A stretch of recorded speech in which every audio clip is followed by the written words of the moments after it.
Aron stood at the wheel, looking out at the deep blue water. His long, dark brown hair swept across his face as the wind whistled past, but he took little notice of it. His mind's focus was locked on thoughts of home and family. Pearl diving in the storm was 2 days ago now, and he wondered at how everyone might have reacted to his not coming home. Naturally, these were not nice thoughts, and they dealt him tremendous guilt, for he had both his bearings and a fair sailboat at his command.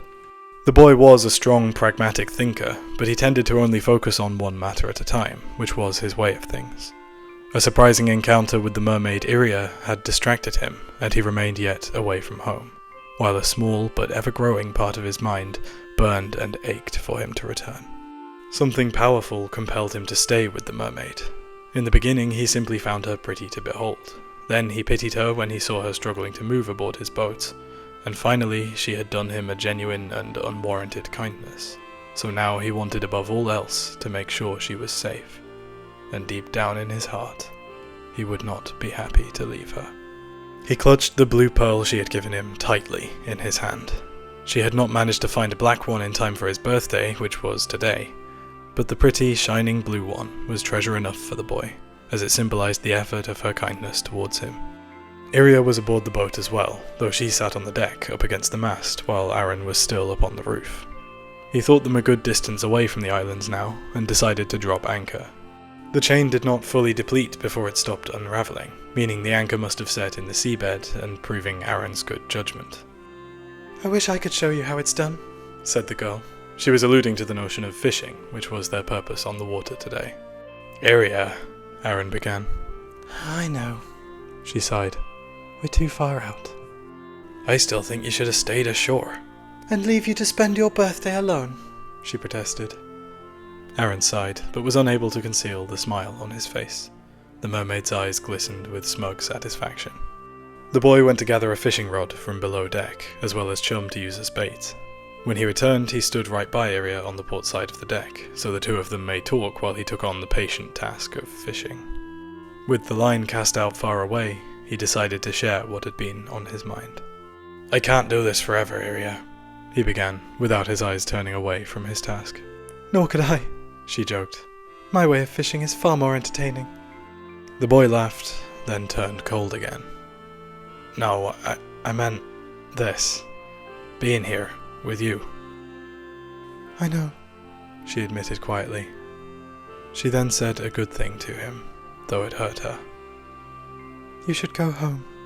Your family will be grieved to think you're gone, and this boat is not yours alone." Aron turned to look at her. There were no tears in her eyes, but her hand and lower lip quivered slightly, and the boy could tell how strong she was for speaking so calmly. He smiled in understanding. "Thank you," he said. "I want to thank you," she returned. "For everything." "You don't have to."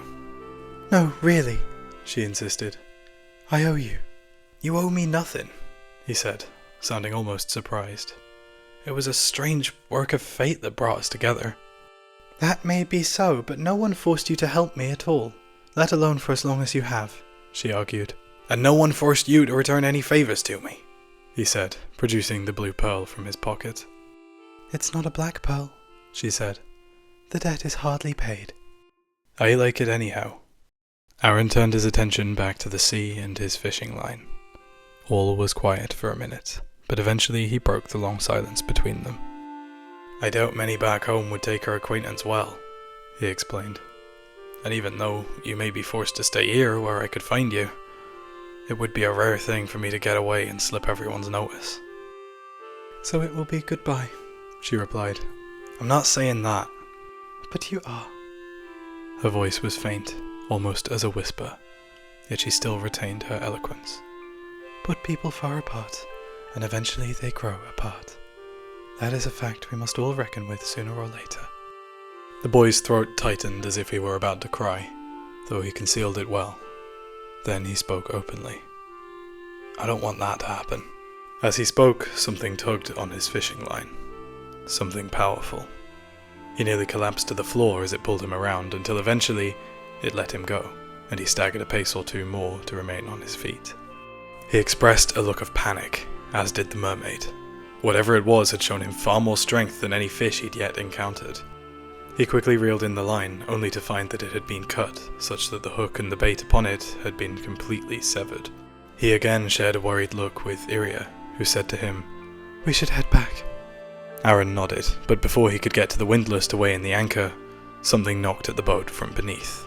The whole vessel rocked harshly, and though Iriya was able to steady herself with a hand to the floor, the poor boy standing was almost swept entirely off his feet. Aron could think of no creature that would attack his boat in such a manner, and he and Iriya both assumed the worst. That the serpent of the dark ocean she had mentioned, the great monster that serves the mermaids who govern here, the looming threat that pushed the poor girl to risk talking to a sailor in the first place, had finally caught up with its prey. Aron recalled what the mermaid had said, that it would not harm his boat for the fear and superstition surrounding sailors in her world. And while he now refused to distrust the mermaid, he thought her misguided in that moment, and he was overcome with fear. Suddenly, the two of them were drenched by a heavy shower of white water, as the mighty creature revealed itself. A great, black shape emerged from the deep, surging into the air until it towered high enough that the whole mast lay in shadow. The creature was long and snake-like, though not truly a serpent, for it also had fish-like features. Its rayed pectoral fins were outstretched wide to cast more shade upon the boat. Long spines ran along the ridge of its back, and, unlike a snake that conceals its fangs, dense rows of short canines protruded from the closed mouth of the creature, as if shards of broken glass were wedged within its jaws. It was a dark reddish-brown colour all over, though its fins appeared lighter with their translucence. Its giant eyes were held in circular sockets that allowed no expression to show, and its gaze was locked upon the two little creatures far below, who trembled as sitting ducks with nowhere to hide nor run to. What else was there to do? No one could possibly stand bold and brave in the face of this true Leviathan. Its jaws twitched, and then they flung wide open, revealing more rows of its glass-like teeth set upon the black flesh of its gums. It let out the sound of a strange clicking pattern, along with a quiet, shrill screech, probably the deep-sea equivalent of a roar. It reared its head, as if about to strike down upon the boat, and without thinking, Aron responded with an impulsive, hopeless act of instinct. It was not a matter of bravery nor stupidity. There was simply no fighting this monster. That the boy was certain of. Yet his mind whirred around thoughts of what Iriya had said before. It hunts for her specifically. It won't attack him, nor damage his boat. Only a small part of him believed her on that now. But that was enough. He'd grown to care for the girl, and he didn't consider any other choice than to protect her as best he could. He dived and flung himself over her, facing upward and holding out all his limbs to shield as much of her body as he was able to. The back of his right hand rested on her forehead, while his left touched the upper part of her tail. The great serpent hesitated, and even half-closed its hideous jaws. After a moment, it leant its head down very slowly while sounding more clicks. This time they were sporadic and low-pitched. The boy could feel his heart pounding, not only in his chest, but his forehead, throat, and at the tips of his fingers. "Aron, what are you doing?" gasped Iriya, though she heard no answer. As much as he tried to, Aron could not speak at all. His throat had tightened, and every muscle had tensed until frozen still. The girl tucked the rest of her tail under his left arm, knowing he would not, or perhaps could not, move any longer. Now the giant face of the Leviathan was very close to them, and Aron found he could not even breathe. For a second he thought it would have been wiser to stay out of the way, in case it would be satisfied with taking the girl alone. Now he would face the black jaws of death, he thought, and for nothing as well. The creature, now still impatient, kept talking in low clicks, taunting the boy and testing his resilience. Only Aron did not run as he was prompted. He stared into its eyes for a long while, into the soul of an unknowable mind. All sounds and sensations faded into nothing, and he fell into a trance of oblivious silence. There was only silence. The clicking eventually became louder, faster, and higher pitched, and then, as a miracle, the serpent turned away. It begrudgingly reared up again, then fell back below the surface, launching a marvelous spectacle of white wave crests into the air, just as it had when it first breached. When it was truly gone and away, Aron suddenly burst into frantic, deep breaths. Tears streamed from his eyes, and after he rolled over away from Iriya, he saw that she was crying with him. They shared a moment of simply looking into the other's eyes, each catching their breath and trying to recover from total bewilderment.